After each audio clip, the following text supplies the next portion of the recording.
Les marins de la CGT méridionale et Coursigaline ont donc décidé de poursuivre leur mouvement de grève. Aujourd'hui encore à Marseille et en Corse, les navires, 8 en tout, sont restés à quai.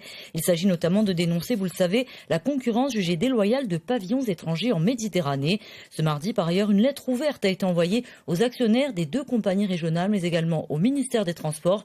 Une assemblée générale aura lieu demain. Les précisions de Jean-Philippe Mattei avec nos équipes. Pour le 2e jour consécutif, le Pallia Orba est à l'arrêt sur le port d'Ajaccio. Le symbole d'un trafic totalement interrompu sur les lignes de la délégation de services publics entre Corse et continent. La conséquence d'un mouvement de grève initié par la CGT marin de la Coursigaline et de la Méridionale.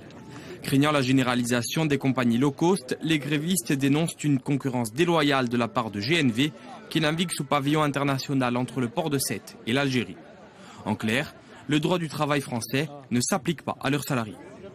La grève justement est faite pour défendre aussi bien là, en premier lieu l'emploi aussi en Corse comme sur le continent et qu'aujourd'hui les menaces de GNV qui pèsent sur la desserte d'Afrique du Nord sont les mêmes aussi qui pèsent de la part de Corsica Ferry sur la desserte de la Corse. Donc aujourd'hui il faut régler cette question de la régulation mais aussi du programme commun des 2 compagnies sur l'Afrique du Nord, sans quoi il y aura de la casse sociale en Corse aussi dans les 2 compagnies. S'il partage les craintes des grévistes, le STC ne participe toujours pas au mouvement, pensant que seul le dialogue pourra débloquer la situation.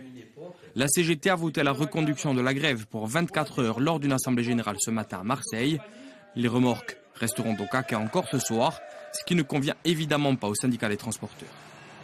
Demain soir, si toutefois on reprend la mer au départ de Bastia toujours, parce que sur Bastia c'est le port principal, si on prend entre 2 et 3 remorques par transporteur, ça va être au bout du monde.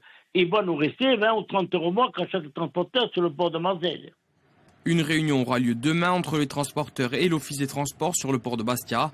À Marseille, la CGT a publié une lettre ouverte aux actionnaires de la Méridionale et de la Coursigaline, ainsi qu'au ministre des Transports pour organiser une réunion d'urgence.